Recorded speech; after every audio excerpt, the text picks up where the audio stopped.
Shalom and welcome to another in our series of podcasts from Temple Beth Am, a dynamic center for conservative Judaism in Los Angeles. You are listening to a gathering with Rabbi Adam Kligfeld, Rabbi Matt Shapiro, and special guests Osman Yildirim from the Pacific Institute, Jeffrey Abrams, Regional Director of the Anti-Defamation League in Los Angeles, and Reverend Jason Van Borssum from St. Mark, the Evangelist Anglican Church in Waxahachie, Texas.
Shabbat Shalom to those who are here in person on the roof of the Gansberg building, and Shabbat Shalom to those who are joining us on Zoom, including a welcome and Shabbat Shalom to my dear friend Reverend Jason Van Borssum, who we'll be hearing from in a little bit, joining us from Texas, not that far from Colleyville, Texas. So it's really an honor to have you a part of this service, Reverend Jason. We decided that as we were considering coming back to Shul, the Shabbat after last week's events in Colleyville, that just walking onto campus was an act of triumph. Maybe it's overstated to say it's an act of heroicism. We feel properly so very safe here on this campus, but claim synagogue life and claim communal life a week after synagogue life was threatened is no small thing. And we thought that in addition to the services that are taking place elsewhere in the building, also available on Zoom, at least one of them, that we would carve out 1 hour for us to be together, both digitally and in person, and spend some moments reflecting quietly inside our own minds and also out loud with each other what this last week meant to a Jewish community that feels both very secure and safe in the United States of America in 2022, and also exposed and vulnerable in ways that we didn't imagine still could be. I want to start by offering a teaching that I've shared a few times in different places this week as the Torah speaks to us unfailingly to the moment that we're living through. When the Ten Commandments are done, the Torah describes that the Israelites experienced it in the following way: V'chol ha'am ro'im et ha'kolot. The word kol means voice or sound in Hebrew. So the best way to translate this would be that the entire people saw the sounds. And unless you're living in southern Connecticut, like I grew up, where you can look outside and see the Long Island Sound, normally sounds are not something that we can see. So perhaps kol doesn't mean sound there. Or maybe it does, and we're supposed to learn something about the metaphysics of revelation. And the great commentary written by Rashi basically says that what was transformational about Sinai was not just the content of the material, the content of the Ten Commandments, but the way in which information was shared was that something which until then had only been audible became visible. Something invisible became visible. And the people were able to see with their eyes something which before that could never have been apprehended by vision. Whatever we think of that interpretation, perhaps one of the things we can draw from last week, a relatively inexpensive lesson learned. When I say relatively inexpensive, I mean that the people who are a part of that might well be traumatized for a long time. But of the people taken hostage, no one was physically injured and no one was killed, which means we walked away from that situation relatively unscathed compared to how hostage situations of all types happen across the universe. And maybe for a window, which probably will close because they always do, the Jewish community's fear and wonder about whether or not they are fully accepted and safe went from being invisible to visible. Maybe this is an American moment where we can say, V'chol ha'am ro'im et ha'kolot, that people who hadn't really seen it before, both within the Jewish community and beyond the Jewish community, are able to see something which might have been hidden because of all the ways that we are successful and embraced in this society. Now our vulnerability might be visible as well. But I also want to say something about that moment that was heartening. And I say it through a reflection on a verse from the book of Shoftim, the book of Judges, chapter 5, where the prophetess Deborah is singing the song that we actually read at a haftarah during the year, a song of triumph over a battle that was recently won amongst the tribes. And she's praising the different tribes who came from Ephraim and came from Manasseh and came from Machir, and that the battle was not just won by the single tribe, but that there were so many people coming to show support. And she writes the words, Zvulun am cheref nafsho, that the tribe of Zebulun was so eager to help and show support. Essentially, that phrase means that they risked death to come to the aid of their beleaguered brothers and sisters. It's not a tiny thing for someone to risk their own life and limb to rescue and save another. And so it's also an opportunity for us to reflect on the local police and the state police and the FBI and the ATF and the people who rushed to the aid of the Jews taken hostage at the synagogue, and that we hope and pray they would have rushed to the aid of anyone in that situation, and what it means to be living in a society where there are people who are willing to risk their own lives and well-being to protect ours. That can give us a sense of succor, a sense of uplift, even as we are still reeling from what we witnessed last week. So we are vulnerable, but we are not alone, and we are maybe a little more visible than we were last week.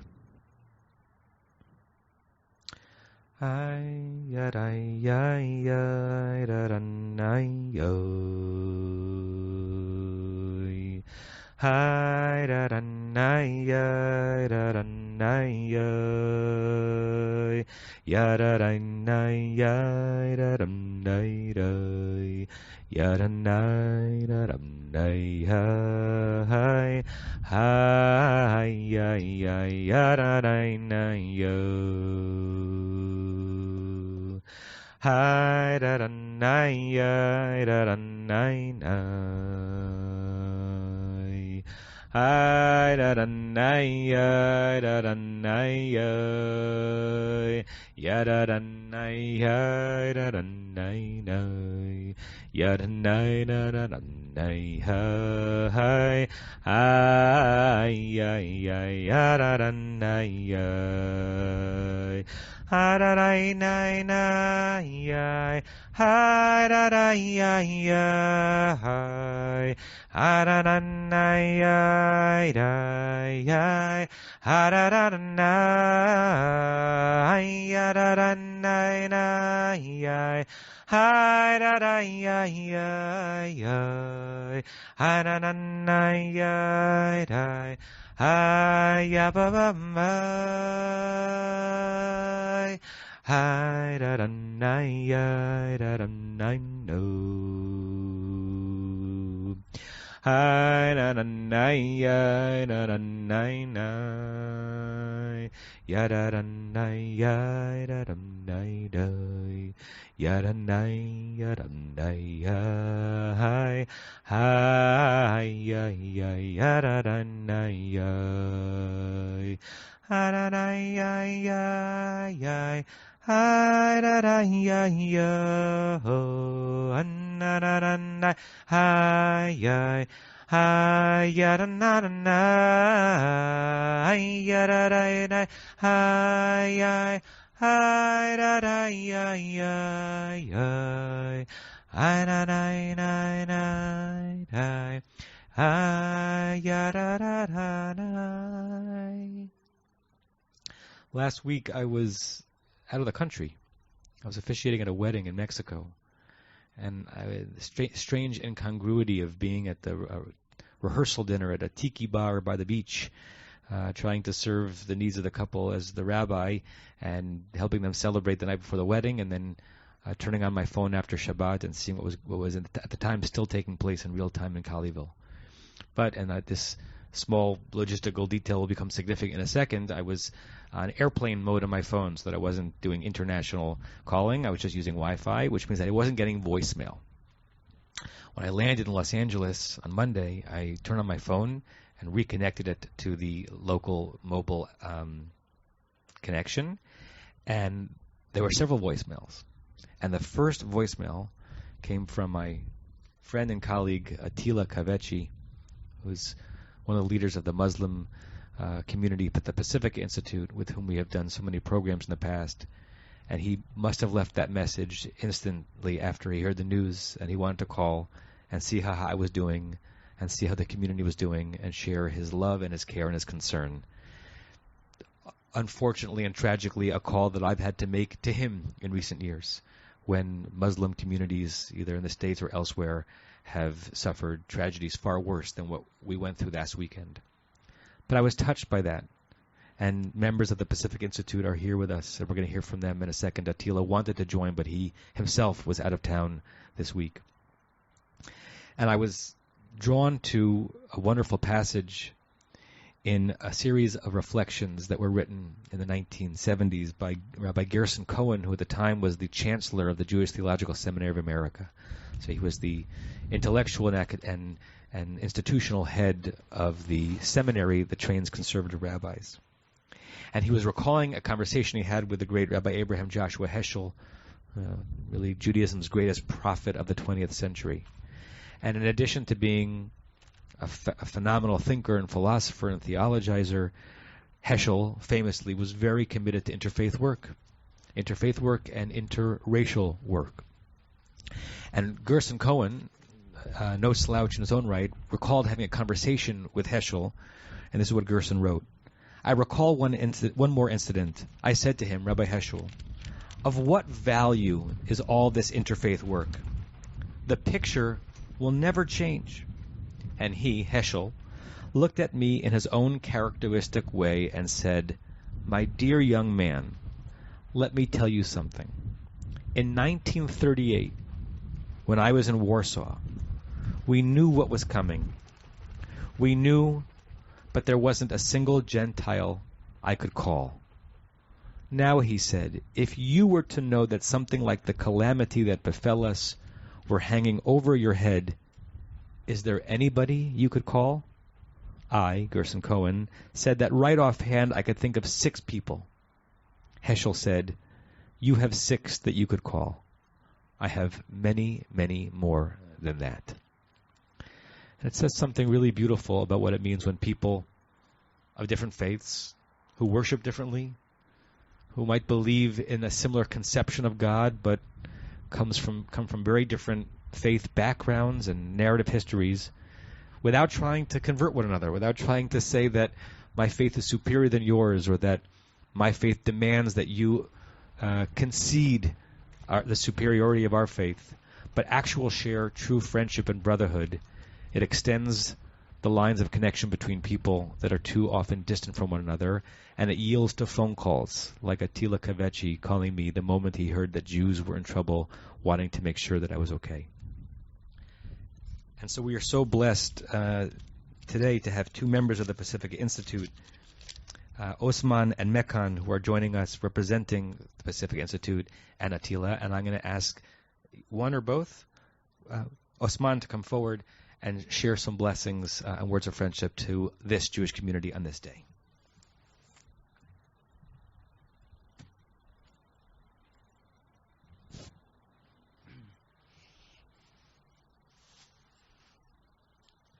Good morning, everyone.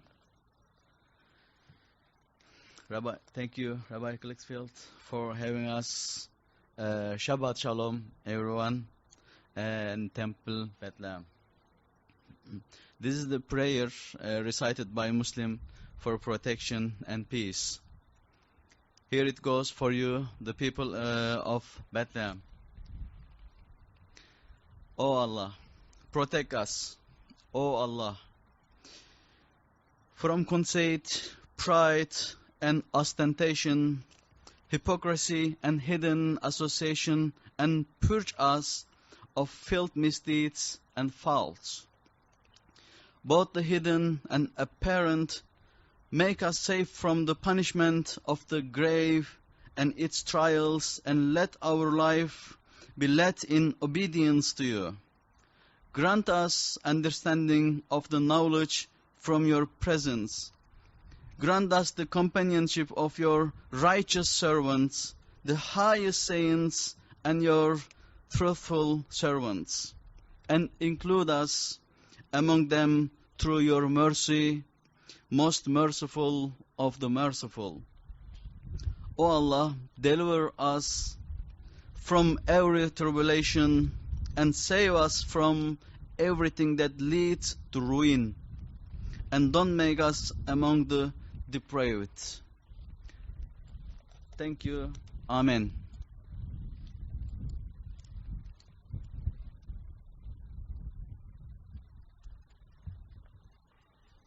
Thank you, Osman, and thank you for the friendship that our communities share. And may we have many opportunities to come together just to be with each other and to pray and to share food and gladness. But your presence is really meaningful to us today. We thank you. We also have with us today a dear and longtime Temple Beth Am member, Jeffrey Abrams, whose day job it is to protect the Jewish people from threats, internal and external. He's the regional director of the Anti-Defamation League and is out there on the front lines every day doing what must be done, which is being on alert for threats and figuring out the best way to defend this nation here in the United States. And so we're honored to have Jeff come and share a few words, personal reflections about what it has meant for him to live through this week, both as a Jew in America and through his professional experience.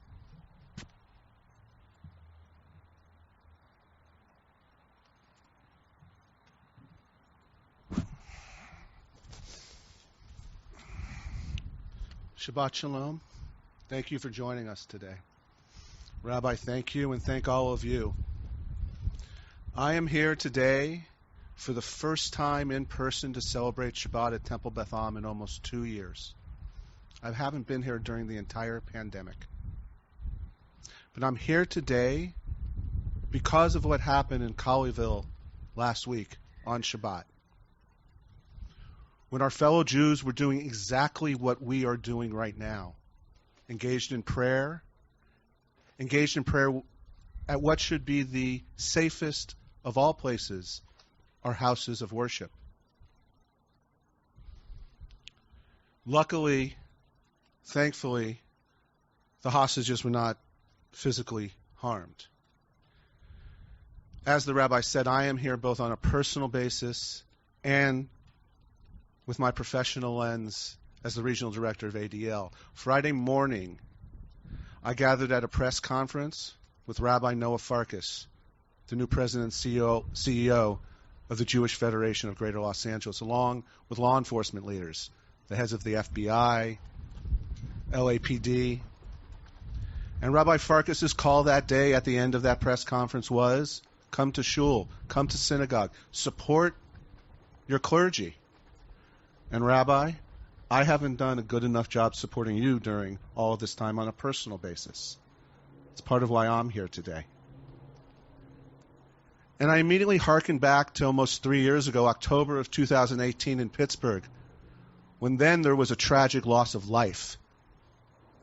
And the Monday after that Shabbat, I came to Temple Beth Am to drop off my youngest son for religious school. And someone came into the parking lot that evening and said, we need one more for Minyan. And I know how this synagogue had been here for me when my father passed away. And so I went into Pilch Hall that evening. And as I started to daven, for the first time in my life, in my country, in my state, in my hometown, in my synagogue, I felt nervous. I felt unnerved. And later that day, as just a local lay leader who cared so much, I posted on Facebook. And I posted that evening about the experience, and I ended with the words we all say together at the end of the reading of the 5 books of the Torah. Hazak, hazak, v'nitazek. Strong, strong. Together we are strong. And that is my call to everyone listening today, everyone here today. We are strong together. We are strong together of people of different faiths. It's so important you're here today. Thank you. And what also became clear to me on a personal basis, as someone who had removed himself from this house of worship, on a personal basis, our synagogues, all of our synagogues, this synagogue in particular, it's critical.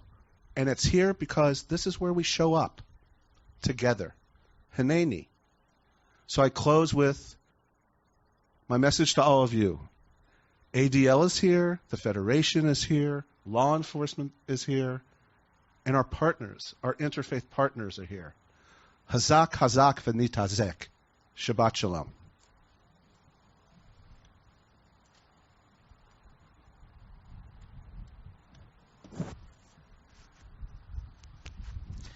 Thank you, Jeff.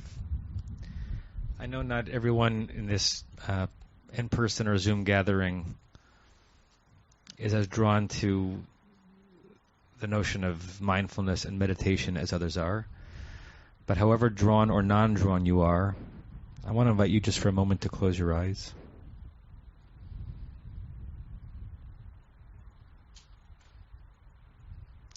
For those of us here on the roof, just allowing the breeze and the wind, its sounds and its feelings to come over our bodies.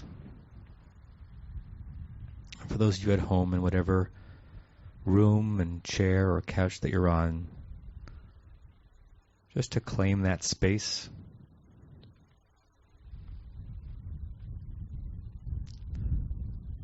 And just be aware for a moment how alive and secure you feel right now.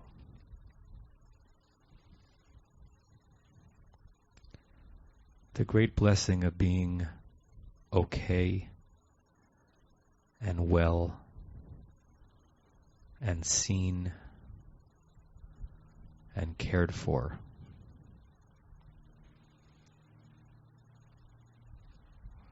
We can achieve that feeling by going inside ourselves to our most core self. We have the experience of not only being held, but being the ones holding our own self. We giving ourselves a hug and an embrace.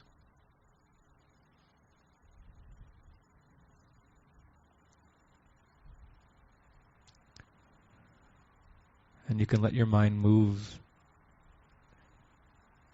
to how good and uplifting it feels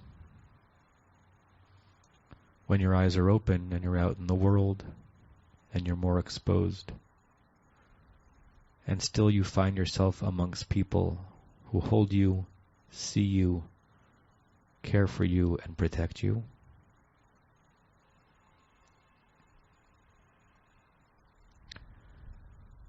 And how rotten it feels when that is not your experience.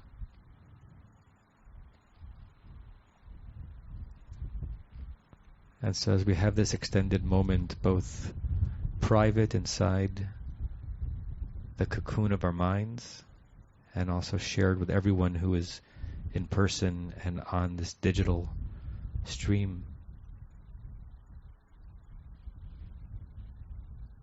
we can say that perhaps one of the most important things we pull from this experience is reminding ourselves how powerfully good it is to be well and okay, and how powerfully important it is that we help others feel the same. What a world it would be if that were our primary human obligation.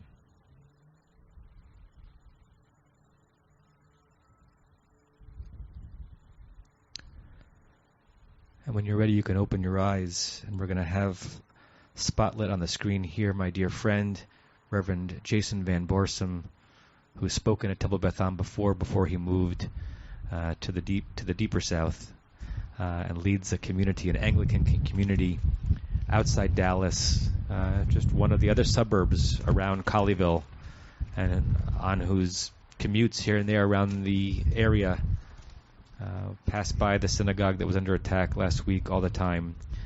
And Reverend Jason, I can't tell you how touched I am by your friendship and your willingness to join from across time zones and space to share words of blessing to us from you, from your faith, and from your identity. So if Hector, you can spotlight Reverend Jason so we can all see him on the big screen. Yeah. Please, Reverend Jason. Thank you, Achi. It's really wonderful to be here with you. And as Rabbi just said, this is the second time that I have been graciously extended the hospitality of the family of Beth Am. So my very best to the shul. As Adam said, I moved from Los Angeles to North Texas 7 years ago. I am an Anglican priest, although I am very proud to claim paternal Hebraic heritage. And one of the pillars of my own vocation to ordained ministry has been relationships, dialogue, partnership and ministry between Jews and Christians. It's very important. I wanted to just say, just to remind everyone, that the individual that perpetrated this invasion and this attack and hostage situation was not a Texan. There is a perception in some parts of the country that Texas is something that I have personally found that it is not. I am very pleased to share with you all that there is a very large, vibrant, and diverse Jewish community in the Dallas-Fort Worth area. There are a number of synagogues near me, and I have continued to maintain relationships with local clergy. And these houses of worship are conservative, Reform, Orthodox. Indeed, about 25 minutes by car south of my home, there are 50,000 Lubavitchers that live in the heart of Dallas.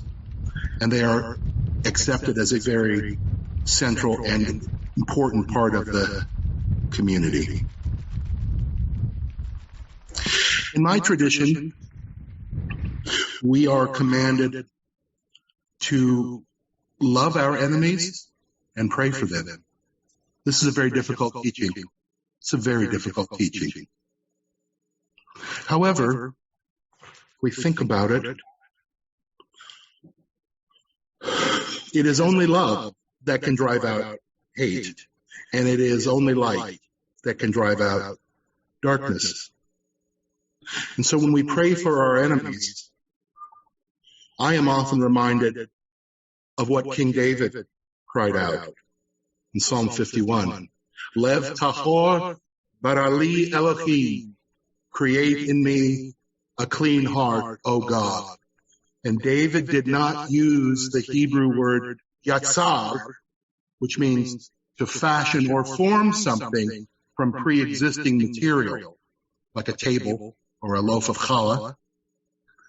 But instead, he used the word bara, a verb exclusively used to refer to God's creation of the cosmos. So David understood that no amount of reformation of his character would be enough, and instead appealed to that very power of God that created the universe, yesh me'ayin, ex nihilo, out of nothing. Such was the nature of the remedy required. So this is why we pray for our enemies, because only the power of God can truly reform hearts and minds. I want to just quickly turn to the Tanakh. In my tradition, we have what we call a lectionary, which means that there are set readings for every day of the calendar. I think you all have something similar in the Jewish tradition. Well, interestingly, and I don't think coincidentally, the reading from the Psalms for morning prayer appointed for today in the Anglican tradition, Psalm 36, I'd like to share it with you all. My heart showeth me the wickedness of the ungodly, that there is no fear of God before his eyes. For he flattereth himself in his own sight, until his abominable sin be found out. The words of his mouth are unrighteous and full of deceit. He hath left off to behave himself wisely and to do good. He has left off behaving wisely and doing good. He imagineth mischief upon his bed, and hath set himself in no good way. Neither doth he abhor anything that is evil. Thy mercy, Adonai, reacheth unto the heavens, and thy faithfulness unto the clouds. Thy righteousness standeth like the strong mountains. Thy judgments are like the great deep. Thou, Adonai, shalt save both man and beast. How excellent is thy chesed, O God. And the children of men shall put their trust under the shadow of thy wings. They shall be satisfied with the plenteousness of thy house. Thou shalt give them drink of thy pleasures. For with thee is the well of life, and in thy light shall we see light. O continue forth thy loving kindness unto them that know thee, and thy righteousness unto them that are true of heart. O let not the foot of pride come against me, and let not the hand of the ungodly cast me down. There are they fallen, all that work wickedness. They are cast down and shall not be able to stand. Am Yisrael Chai, Baruch Hashem. Thank you. Thank you, Reverend Jason, for your friendship and your leadership of your community and your leadership of humanity. The only risk I run in having you share in a session like this is that it might show my community that you teach Hebrew text better than I do. And that's not necessarily good for my long-term tenure here at Temple Beth Am. You are no slouch yourself, as you just said, Rabbi. And full disclosure, my Yiddish is much better than my Hebrew. So I'll close by saying, good Shabbos. Thank you, Reverend Jason. I'm now going to give the microphone to Rabbi Matt Shapiro. We're going to do a short sharing exercise that he's going to describe, that he's going to lead with the people who are present in person, and I'm going to go over to another screen and lead with the people who are on Zoom. So, Rabbi Shapiro.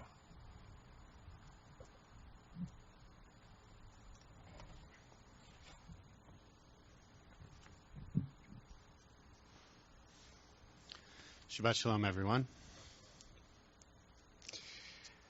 It's already been referenced a couple of times this morning that this is the week that we read about and receive again the revelation at Sinai. And as such a central moment in our tradition, there are, of course, hundreds and thousands of teachings on the nature of that moment and what that consisted of and what that looked like, felt like, sounded like, etc. And one of my favorite teachings on that moment is a Hasidic teaching, which is no surprising for those who know me. And the Hasidic teaching is that what was shared at Sinai, it was not the 10 utterances, the 10 commandments. It was not the totality of the first two. It was only the letter Aleph. It was just the very first word of the first commandment. And for those of you who know Hebrew, I don't also know Hebrew as well as Reverend Jason, but I know enough to know that the Aleph has no sound at all. It's a silent letter without any punctuation or other letters added to it.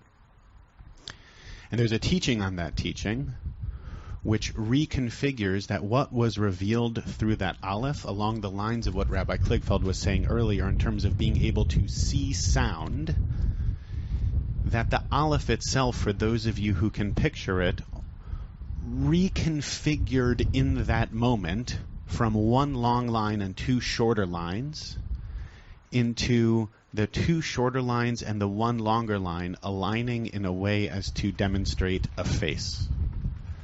And that therefore what was revealed at Sinai, what was the full content of revelation, the face of another person. And therefore what is revealed to us is the centrality of relationship and connection as we think about what it is to then bear out the revelation of God in the world. There's an irony in that for those of us who are here in person, given the ongoing masking policies that we have here at Temple Beth Am. It's a bit easier for those of you joining us over Zoom. And at the same time, if we can see sounds, maybe there's also a way that even through masks, we can connect deeply and intentionally, even if we're seeing the eyes of another, and maybe all the way into that pure heart, to that lev tahor that Reverend Jason referred to just a moment ago. So I'm going to invite us to an experience of some sharing. It's going to be different for those of you over Zoom than for those of you who are here in person as we continue to move through this hybrid experience. And I originally was taught this by Rabbi Ari Lucas, who many of you know and remember. And if you know and remember Rabbi Lucas, you love him as I do. So thank you, Rabbi Lucas, for introducing me to this practice. And it's a simple one. You're going to find a partner, and you're going to share with that person. And you're going to speak for 2 minutes straight. And what's the other person going to do? Just listen. And then that time will come to an end, and you'll switch. And the other person will have a turn to share for 2 minutes, reflecting on the prompt, and the other person will just listen. And through that speaking and sharing, and through that listening, there's a different type of connection and even intimacy that can emerge. So for those of you who are over Zoom, in a moment Rabbi Kligfeld will approach to be able to help facilitate that. It'll be a little bit different. Rabbi, I'm going to share two different prompts. Those of you in person will be able to choose with your partner which one you'd prefer to explore. And over Zoom, I'll let Rabbi Kligfeld determine which of those he thinks best fits those who will be sharing in that forum. And if you're over Zoom, I'll invite you to share for 1 minute straight. It's a little bit of a different format, and to be mindful of that time, and then to offer up an opportunity for anyone else who would like to share. And as you're sharing and as you're listening, I'll invite you to share with an open heart, and to listen with an open heart, and to notice the moments when you feel like jumping in and sharing something and saying, I feel that too, or what do you mean, or hold on, wait a second, and to just listen and to just be present, and to honor that which is being revealed to you in that moment. Those of you who are here in person, I'll invite you to find someone who you are less familiar with, maybe who you don't know as well, because I think there's something different that can be revealed in that. Here are the two potential prompts, and I'll track time for the people who are here in person. What helps you to feel safe? And how do you respond when you feel afraid? What helps you to feel safe? Or how do you respond when you feel afraid? If neither of those prompts resonates for you or your partner, you can feel free to pick a different one, but those are the two I'll offer up. And we'll move into this for just a couple of moments. So we're sparse on the roof, but I think there's enough for us to do this. And Rabbi Kligfeld will have a couple of minutes with the people who are with us over Zoom. So, Chavod. I'll just close with one more thought, which is Jeff earlier was reflecting on the role of space in terms of feeling safe and building community. And interestingly, towards the end of the Parsha, that is grand revelation and central moment in our tradition, we get into some very nitty-gritty rules about what it is to create sacred space. That we take that which is revealed grandly and we find ways to bring it out concretely. I think that's a big part of what we work to do as people and as Jews. And the very, very last verse of the Parsha is a simple rule, which is that basically the priests, as they're ascending or descending the steps of the altar, that they shouldn't ascend by steps, that they should go up in a different type of way, lest their nakedness be exposed. That there's a sense that there should be a certain modesty to that. And Rashi's comment on that isn't that, God forbid, there could actually be some type of priestly indecent exposure in that, but that in their garments you might think, chas v'shalom, God forbid, that something inappropriate is being revealed. And that in sacred space you need to go out of your way to treat that space and those materials respectfully. And then Rashi, through a midrash, expands that one step further to say, if so for space, how much more so for other people? If we have the obligation to treat sacred space, inanimate objects with respect and consideration, think about how much more so each and every single person who is created in the image of divine, whose face was revealed at Sinai. And so I'll just leave you to linger with that thought, that being in sacred space and relating with sacred people is vitally central to who we are as Jews, and something that we reclaim and establish and reestablish and hold going all the way back to Sinai to anchor us and drive us forward as we continue to build and strengthen this holy community.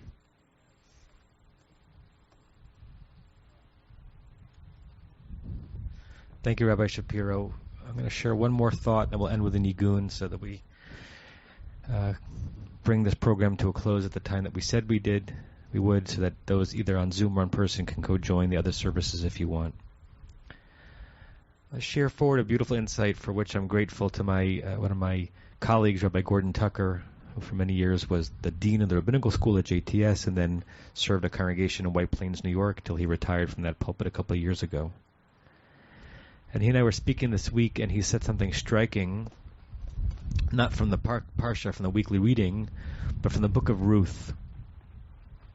The book of Ruth, which the first chapter and a half is a chapter about women who are vulnerable.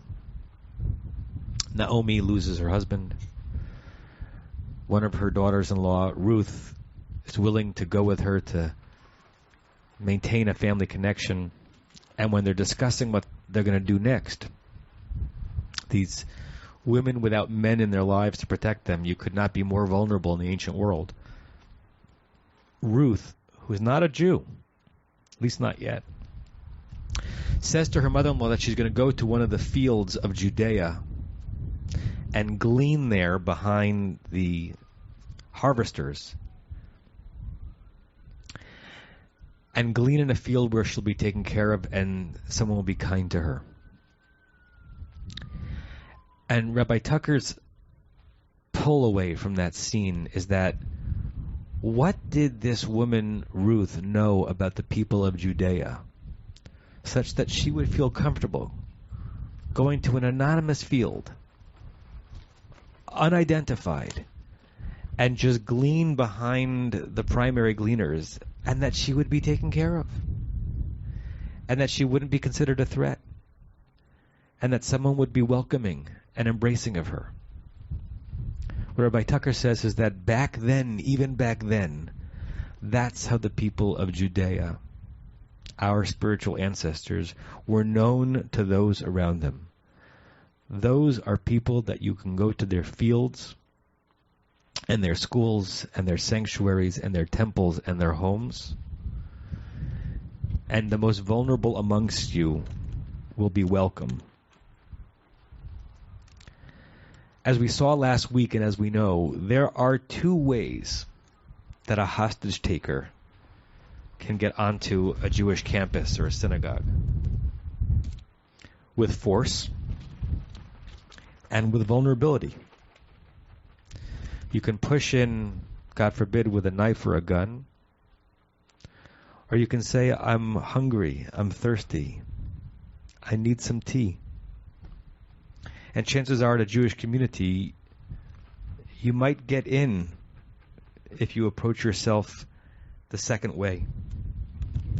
You can violate a boundary by pushing against our defenses or exploiting the Jewish instinct not to be defensive.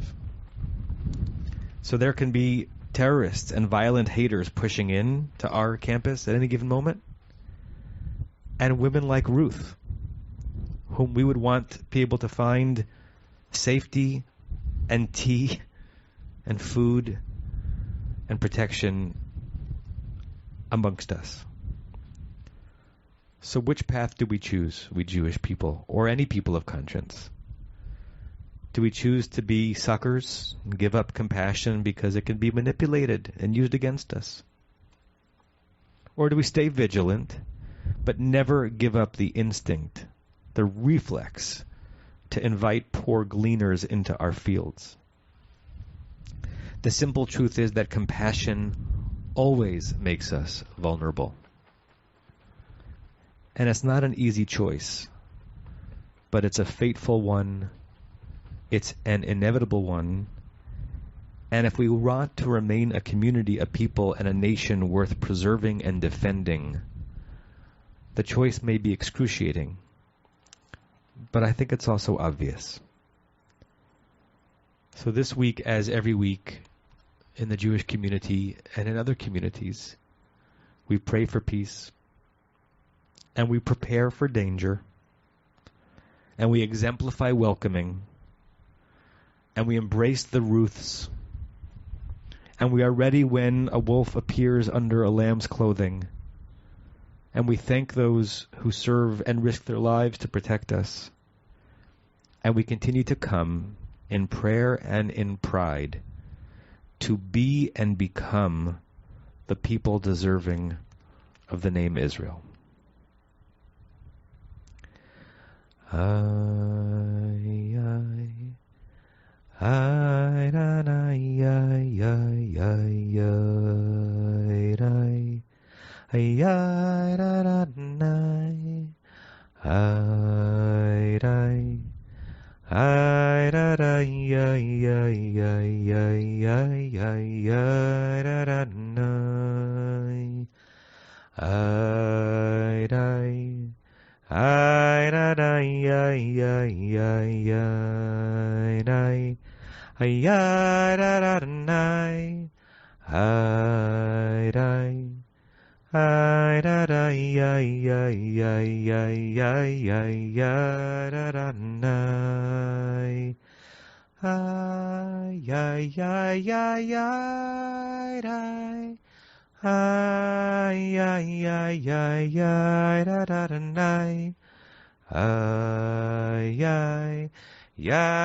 Wish you a Shabbat Shalom, a day of peace to those joining us digitally, to those in person. A special thank you to our guests who joined us to share blessing and friendship in person and on Zoom. And let's see each other soon. You have been listening to another in our series of podcasts from Temple Beth Am, a dynamic center for conservative Judaism in Los Angeles. If you enjoy these podcasts, we invite you to write a review on the Apple Podcast site or wherever you get your podcasts. For more information about Temple Beth Am Los Angeles, go to tbala.org.